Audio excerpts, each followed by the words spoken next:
हालात जहां पनाह, हमने कहा था कि अगर ऐसे हालात हुए तो, और हालात से हमारा मतलब जंग से था जहां बना, ना कि ये इरादे कत्ल से।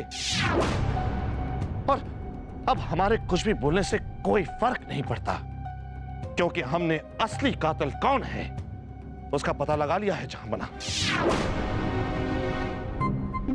अगर पता लगा लिया है तो हमें भी बताइए कौन है कातिल मुल्ला। राजा अली रजा ने हमसे सच ही कहा था कि उनका कातिल हमारे बीच ही है, इस दरबार में ही है। और अब हमने उसे देख भी लिया है और पहचान भी लिया है। अगर आपने देख लिया है, पहचान लिया है, तो जरा हमें भी बताइए कौन है ये कातिल मुल्ला जी। अभी पता चल जाएगा जहां बना।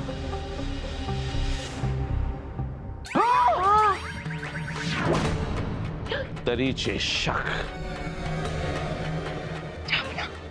आप अंधी नहीं हैं?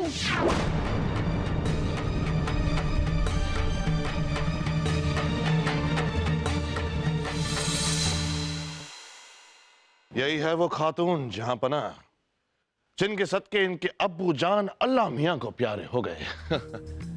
हालात बिल्कुल आसमान की तरह साफ है जहां पना। मरहूम अली रजा ये जानते थे कि इनके खुद का खून ही इनका खून करने वाला है। जाहिर है जब इन्हें ये बात पता चली इनका दिल टूट गया। उसी जज्बात के जुनून में बिना किसी को रजिया का नाम बताए इन्होंने अपनी मौत को कबूल कर लिया।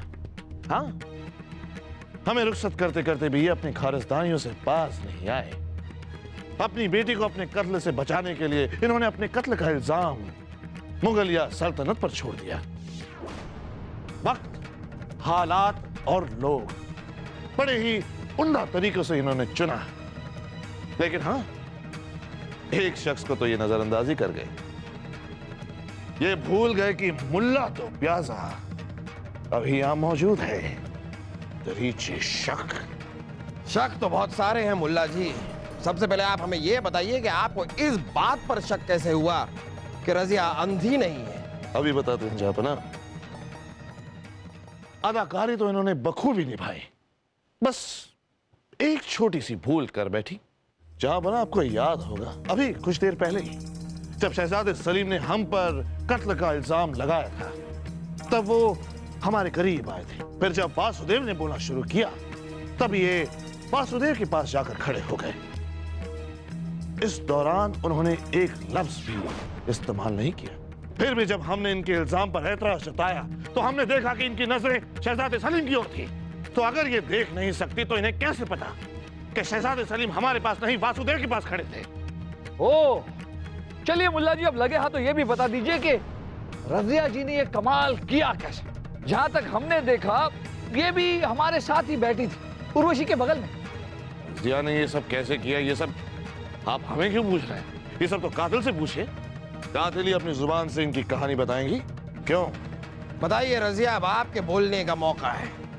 गलत इल्जाम लगाया जा रहा है हम पे। हमने अपना अब्बा हुजूर का कत्ल नहीं किया है। हम भला अपने अब्बा हुजूर का कत्ल क्यों करेंगे? हाँ, हमने अंधे होने का नाटक किया, लेकिन इस हत्या से इसका कोई वास्ता नहीं है। हमने ये सब इसलिए किया क्योंकि हम किसी से प्यार करते थे। उसे पाने के लिए सब किया क्योंकि हमारे अब्बा हुजूर और शाहिद भाईजान हमारी शादी कहीं और करवा देना चाहते थे और हम किसी और से शादी करना चाहते थे। हम जबरदस्ती की शादी से बचने के लिए हमने इस अंधेपन का नाटक किया था। हमने सोचा था कि हम ऐसा करेंगे तो हमारी शादी टूट जाएगी और कुछ वक्त बाद हम अपनी मर्जी से शादी के लिए अपने भाईजान और अब्बा हुजूर को मना लेंगे। ये सब सही ही चल रहा था, ऐसा होने ही वाला था कि ये सब हो गया। कोई भी औलाद इतनी कमजोर और बेगैरत नहीं हो सकती कि अपने ही हाथों से जिसने उसको जिंदगी दी है उसी की जिंदगी ले ले। बैठ जाओ रजिया, रो मत। देखो, कोई माने ना माने, हम मानते हैं कि तुमने अपने पिता का खून नहीं किया है। हमें भी यकीन करने का दिल तो नहीं कर रहा कि ये अपने वालिद का इस तरह कत्ल करेंगी। जहां बना हमारे हिसाब से भी रजिया जी कातिल नहीं हो सकते, ना भावनाओं के नजरिए से और ना ही तर्क के नजरिए से। भगवान इनकी आत्मा को शांति दे। अगर जिंदा होते ना तो दोबारा से मार देते इनको, जो इन्होंने हमारे साथ किया। आपके साथ क्या किया था इन्होंने रानी साहिबा? तौहीन मुल्ला जी, तौहीन की है हमारी रानी साहिबा की तौहीन। वो क्या था ना, हम मैके गए थे, मैके वहां से आ रहे थे और इनके राज्य में हमारा रथ जो है वो गड्ढे में घुस गया और फंस गया। अरे भाई हम कैसे आगे जाते? तो हम चलने लगे, हम चले, थोड़ा और चले, थोड़ा और चले, फिर तो थक गए ना मुल्ला जी। तो थक गए तो हमने अपने सैनिक को कहा कि इनके महल में जाके इनको संदेशा पहुंचाए कि हमारी थोड़ी सी मदद करे। तो क्या संदेशे का जवाब नहीं आया? जवाब नहीं आता ना तो अच्छा होता। जवाब आया, और पता है क्या जवाब आया? खत में इन्होंने लिखा कि हमें तो तरस आ रहा है, आप पे नहीं रानी साहिबा, आप पे नहीं, आपके घोड़ों पे, जो आपको वहां से घसीट घसीट के ला रहे थे। उसकी ये जुर्रत, हम इस राजा अली रजा को जिंदा नहीं छोड़ेंगे। अल्लाह बोल। जहां पर ना वो पहले ही भगवान के पास पहुंच चुके हैं। हाँ भूल गए थे। अरे सिर्फ आपके लाडले पे शक नहीं किया जा रहा है रानी साहिबा, यहाँ तो सबके सब शक के दायरे में खड़े हैं। लेकिन ऐसे तो हमें कभी कातिल का पता ही नहीं चल पाएगा जहां पर ना लाश यहाँ पड़ी है। हमारे हिसाब से तो इस कुत्ते को सुलझाना अब नामुमकिन है। बेहतर यही होगा जहां पर ना कि अब हम अपने दरबार को खोल दें और आवाम को ये जानने दें कि अली रजा यहाँ मारे गए हैं। सही कह रहे हैं आप मुल्ला जी, हम भी कुछ ऐसा ही सोच रहे थे। लेकिन अफसोस की बात तो यह है कि यहाँ पर आप और बीरबल जैसे दानिशमंद लोगों के होने के बावजूद अभी तक हम इस कत्ल के राज का पर्दाफाश नहीं कर पाए। खैर, अब जो होना है सो होगा। ज्यादा से ज्यादा क्या होगा, इनकी मौत को सियासी कत्ल माना जाएगा और अंतर्राष्ट्रीय राजघराने के कानून के हिसाब से हमें अपनी रियासत का 40% इनकी रियासत को देना होगा। अब देना होगा तो दे देंगे। मुल्ला जी, दरबार के सारे खिड़की दरवाजे खोल दिए जाएं और अपराध विभाग के लोगों को बुलाया जाए। जी जनाब। रुके जापना, जापना हम अब भी कहते हैं कि अगर अली रजा साहब की मौत की खबर अवाम तक पहुंची तो ये मुगल या सल्तनत के लिए अच्छा नहीं होगा। हम आपसे हाथ जोड़कर दरखास्त करते हैं कि हमें एक आखिरी मौका दीजिए। जी जरूर।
रजिया जी, क्या आपने ये पंख पहले कभी देखा है?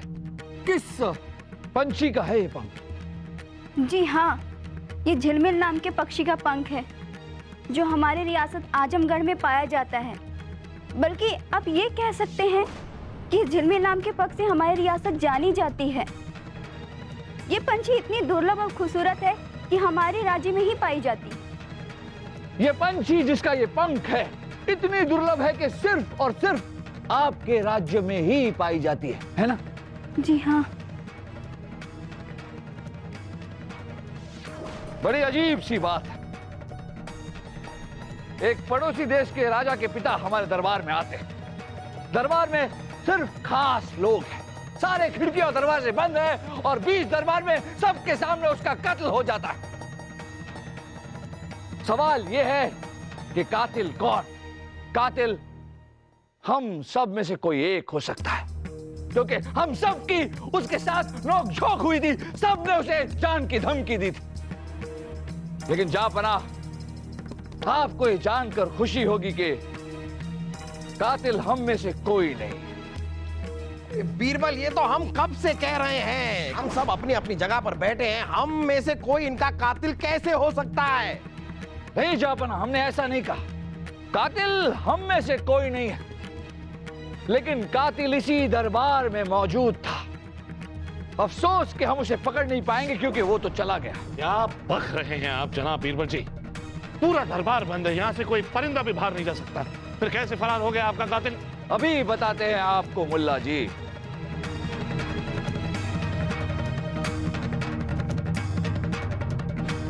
जहांपनाह, मुल्ला जी और आप सब एक बार गौर से देखिए अली रजा साहब और नजर डालिए इनके पैरों पर।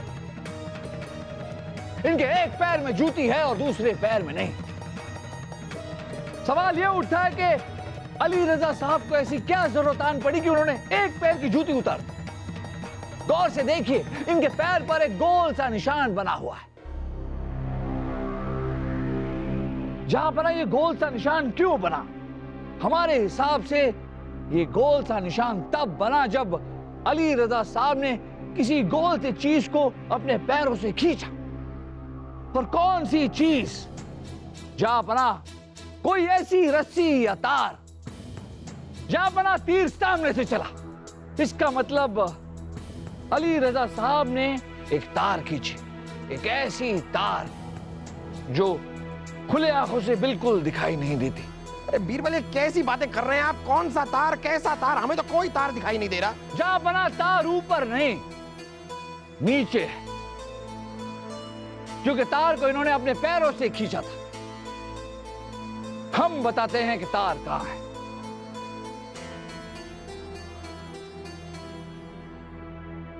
तार इस कालीन के नीचे है।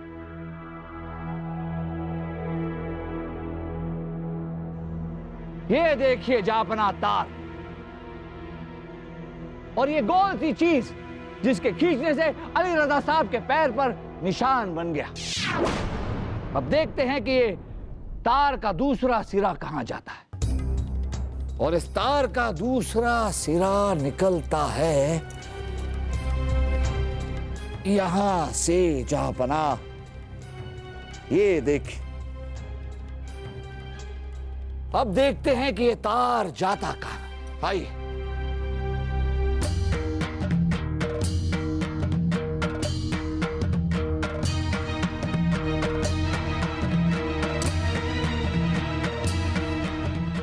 जहांपनाह, ये तार जा रहा है इस गुलदस्ते के अंदर।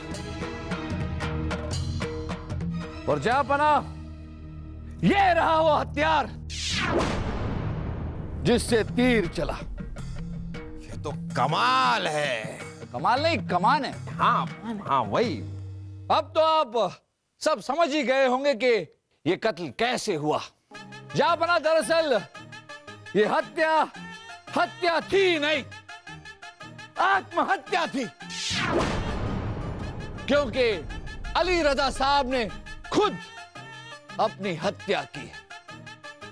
अली रजा साहब ने एक योजना बनाई जब, और उस योजना के तहत वो 2 दिन पहले हमारे महल में आए। महल में आकर उन्होंने इस गुलदस्ते में ये तीर कमान छुपाया। जहांपनाह, इस कमान से जुड़ी तार अली रजा साहब ने अपनी योजना के मुताबिक कालीन से होते हुए उस जगह तक पहुंचाई जहां पर वो बैठने वाले थे। और तार भी ऐसा कि आसानी से नजर ना आए, और एक बार खींचकर छोड़ देने पर यह तार फिर से सिकुड़ जाता है अपने स्थायी रूप में पहुंच जाता है। 2 दिन बाद अली रजा साहब अपनी योजना को अंजाम देने के लिए दोबारा हमारे दरबार में आए और आपके बाजू में, आपके करीब बैठने का बहाना करके ठीक उसी जगह बैठे जहां वो बैठना चाहते थे, गुलदस्ते के सामने, जहां से तीर सीधा उनकी तरफ पड़े। आपसे बात करते करते आहिस्ता से उन्होंने अपना पैर कालीन के नीचे डाला। आहिस्ता आहिस्ता तार खींचा और अचानक तार छोड़ दिया। यहां से कमान में से तीर निकला और सीधे अली रजा साहब के सीने में घुस गया। इस तरह से यह हत्या हुई थी, बल्कि आत्महत्या हुई थी। यह सारा षड्यंत्र अली रजा साहब ने खुद रचा था। जहां अली रजा साहब को अपने आत्महत्या पर इतना आत्मविश्वास था कि अपनी हत्या की गुत्थी सुलझाने की चुनौती इन्होंने मुल्ला जी और हमें दे दी। हमें पहली बार इनकी आत्महत्या पर शक तब हुआ जब हमने इस गुलदस्ते में एक नारंगी रंग का पंख देखा। ये पंख जा पड़ा। उस तीर पर भी इसी रंग का, इसी तरह का एक पंख है। जाहिर सी बात है कि जब तीर यहां से छूटा तो ये पंख इस गुलदस्ते में रह गया। हमारा शक यकीन में तब बदला जब रज़िया जी ने बताया कि ये पंख जिस पक्षी का है वो दुर्लभ है और केवल इनके राज्य में पाया जाता है। इसका मतलब यही हुआ कि तीर अली रजा साहब अपने साथ ले आए थे। तो ये था ये सारा खेल इनकी हत्या, माफ कीजिएगा, आत्महत्या का। जा बना, अब आप मुल्ला जी से कह दीजिए कि सारे खिड़की और दरवाजे खुलवा दे। सबसे बड़ा सवाल बीरबल, ये आत्महत्या करने के पीछे राजा अली रजा का मकसद क्या था? जा बना, इस बात का जवाब हम जानते, लेकिन इसका जवाब हम आज आपको नहीं देंगे। हमें 1 दिन का वक्त दीजिए। 1 दिन के बाद सारी सच्चाई सबके सामने आ जाएगी। सिर्फ 1 दिन का वक्त जा बना। चलिए ये भी ठीक है, वैसे भी हमें बहुत नींद आ रही है। कल मुलाकात होगी जनता दरबार में। तकलिया।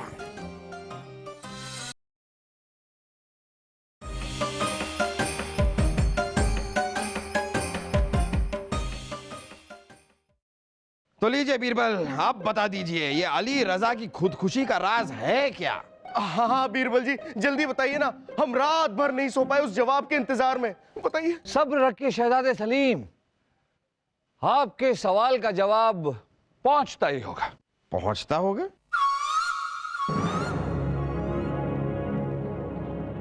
लो, पहुंच गया।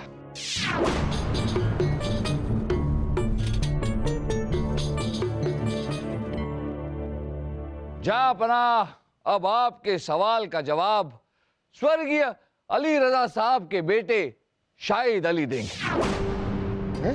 वालिद साहब की मौत की खबर हमें मिल चुकी है अकबर बादशाह, और ये वो खत है जो हमारे वालिद ने मुगल दरबार में आने से पहले हमारे लिए रख छोड़ा था। इस खत को हम पूरे दरबार के सामने पढ़ना चाहेंगे ताकि आप जान सके कि उन्होंने ऐसा क्यों किया।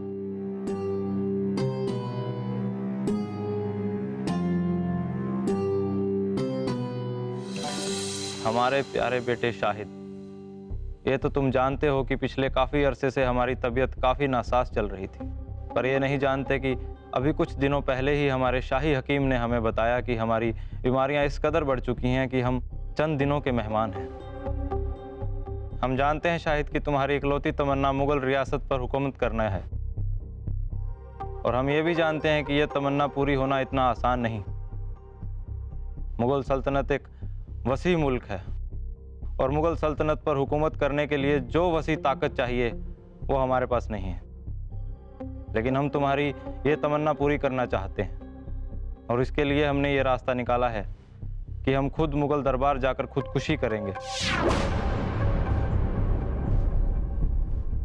और अपनी खुदकुशी को कत्ल का जामा पहनाएंगे, और हमारे कत्ल की जिम्मेदारी पूरी मुगल सल्तनत की होगी। हमारा कत्ल एक सियासी कत्ल माना जाएगा और अंतर्राष्ट्रीय राजघराने के कानून के मुताबिक हमारे कत्ल के एवज में अकबर को तुम्हें अपनी सल्तनत का 40% हिस्सा मुआवजे की शक्ल में देना होगा। जो कम से कम तुम्हारी मुगल सल्तनत पर हुकूमत करने की तमन्ना किसी हद तक तो पूरी हो ही जाएगी। हमारी मौत का अफसोस मत करना, हम तो वैसे भी चंद दिनों के मेहमान थे। मुगल सल्तनत का ये 40% हिस्सा अपने वालिद की तरफ से एक छोटा सा नजराना समझना। खुश रहिए, अलविदा। आपको दिलो जान से प्यार करने वाला आपका वालिद अली रजा। अब्बा हुजूर ने जो कुछ किया सब गलत किया। उनकी जिंदगी पर ऐसी 1000 तमन्नाएं कुर्बान। हम मानते हैं कि हम मुगल रियासत पर हुकूमत करना चाहते थे क्या, चाहते हैं, लेकिन आपको हराकर, आपसे जंग लड़कर, इस तरह से नहीं। यह कुर्बानी नहीं, महज हमकाना सोच है। हो सके तो इस बेजा हरकत के लिए हमारे जन्नत नशीन वालिद साहब को माफ करिएगा। मैदान जंग में मिलते हैं। हम अपनी बहन रजिया को साथ ले जा रहे हैं। खुदा हाफिज। बहुत खूब शाहिद अली, हमें आप पर और आपकी सोच पर नाज है। खुदा हाफिज। जाफना, ये तो कमाल हो गया। हमारा मतलब है शाहिद अली जैसे इंसान से हमें इस तरह की ऊंचे सोच की अपेक्षा नहीं थी। जाफना, हमें तो लगा था कि अपने पिता का खत मिलते ही ये मुगलिया सल्तनत से 40% हिस्सा लेने के लिए आएंगे। इसीलिए हमने आपसे एक दिन का वक्त मांगा था ताकि आपको आपके सवाल का जवाब मिल जाए। खैर, अब तो आपको आपके सवाल का जवाब मिल ही गया होगा। मिल गया बीरबल, इस सवाल का जवाब मिल गया और उस सवाल का जवाब भी मिल गया जो अक्सर लोग पूछा करते हैं कि बीरबल में ऐसी कौन सी बात है कि ना सिर्फ बादशाह अकबर बल्कि मुगल सल्तनत भी उन पे इतना नाज करती है। बहुत खूब बीरबल, मान गए आपको। वैसे जापाना, इस मामले में हमारे मुल्ला जी भी कुछ कम नहीं है। हमारे जहन में यह बात बिल्कुल नहीं आती कि रजिया देख सकती है। कमाल कर दिया मुल्ला जी ने। आज हमारी समझ में एक बात आ गई कि मुल्ला जी अपनी दाढ़ी ऐसे ही नहीं सहलाते। क्यों मुल्ला जी? दरीचे शक